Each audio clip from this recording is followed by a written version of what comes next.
Kaos Nova here, and this is another episode of Kaos Tutorials. Today we're going to be talking about Castlevania the Anniversary Collection. It is a project I promised since before the end of last year, but I had to take some time before I finally got it set up, and I finally got it, purchased it, and set up Steam with a new updated video instruction on how to install Steam, which I'm going to show you right here. I've got the link to it in my description and in my cards video. Not too much further ado, you can look at that, and we will get started. Just taking a look at how Castlevania Anniversary Edition works. So it runs, but I'm going to show you what's going on with it a little bit, because this is something you probably wouldn't be as familiar with unless you had been on computers in the PC gaming scene for a while. Now here we're going to start this by setting up the controller. I have a PlayStation controller that works, Nintendo Switch controller works, Xbox controller works, or the official Steam controller. Any one of those, all it needs to do is it needs to have a correct set of buttons, which any of the controllers I mentioned would, and it needs to be Bluetooth connected to your PC, or in this case your Mac. So I'm here, yes, my controller checks out. So you go to the controller things, like I said here, controller settings, and it said yes, my controller works, it's compatible. So check first and see if your controller is compatible, and now you just want to see how the buttons work. So A, B, X, Y, you need to have the bumpers and the trigger buttons and the menu buttons. So taking a look here. Before we start, Castlevania Anniversary Collection. So here I've got my controller, view layout. So this is where your buttons would be. So you want to check a look at your controller. In the case I'm using a PlayStation controller, so the A would be where, say, we have the on the PlayStation controllers, you have the square, circle, triangle, X. So you just have to take a look at the controller. But now I'm getting started, and this is the Anniversary Collection. I'm going to choose a game.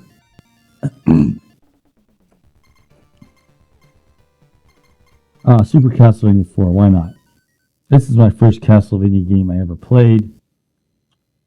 As you can see, this game plays at breakneck speed, like almost double what it normally does. That's a problem that happens with...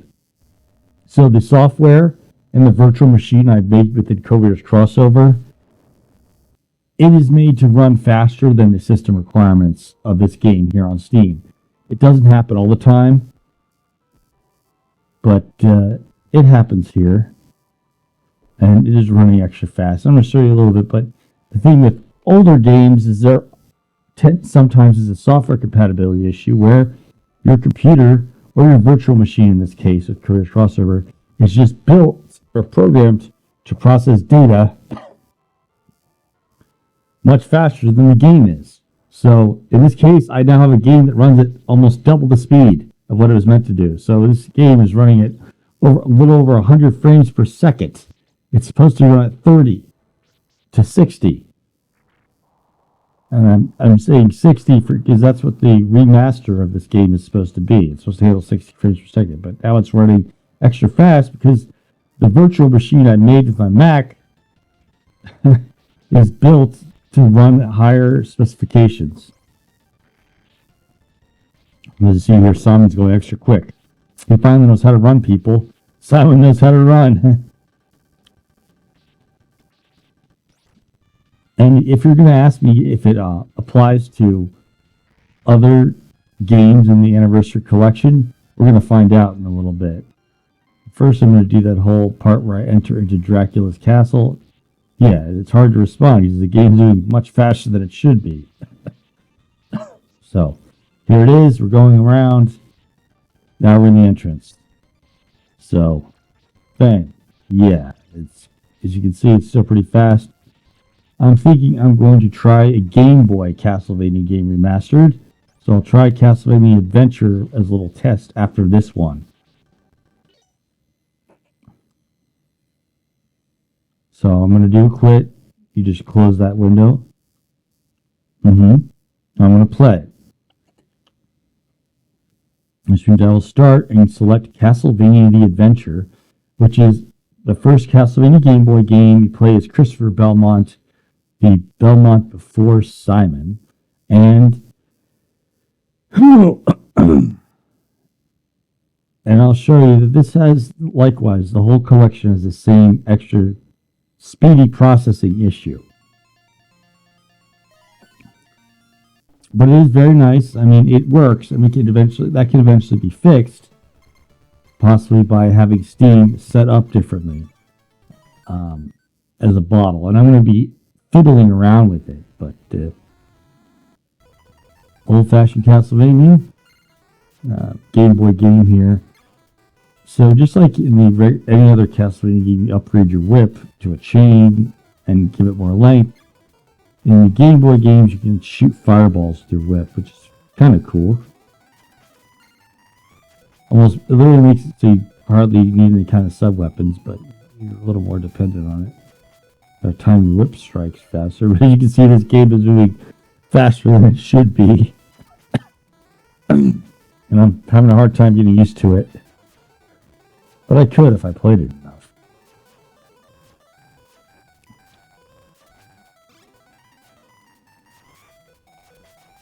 See, I'm whipping extra fast. But yeah, as I showed you earlier, you have to just set up the controller and it's hard to do this thing. Come on.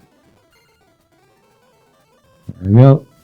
Oh, come on, give me the cross. Dang it. There you go. Rosary, actually. So I got the cross. I'm temporarily invincible. But, come on. This is going too fast. Come on.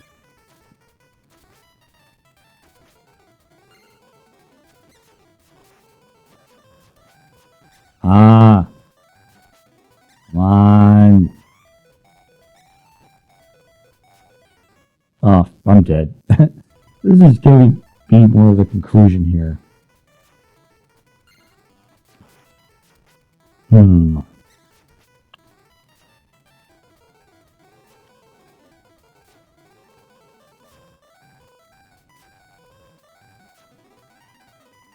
Oh my.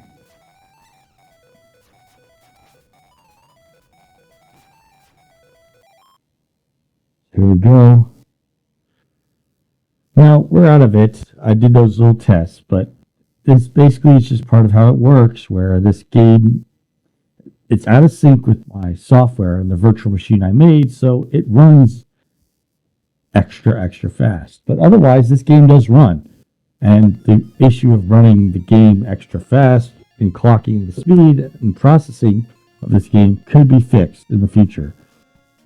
I'm going to be on the forums for Codeweavers Crossover and trying to work with other people and see what we can figure out for fixing this issue. But yeah, I recommend you join the forums at Codeweavers Crossover if you use it, because you can get a lot of tips from other forum members like myself in terms of figuring out how to get these games to work better than they are. So I'm also on Radio Chaos blog. I'll have a link to that in the description. But those are places you can go and check out what's going on with regards to porting Windows games to Mac OS using virtual machine, as we do with Codeweavers Crossover. In the meantime, I want to recommend follow the Kaos Tutorials series. I have plenty of software tips. I have also some videos on editing and how you edit videos, some techniques there. But in the meantime, I just want to say, hey, it's great to be here to help you and offer you some tips in my videos here. And as I always say at the end, be safe out there, because I will be signing off.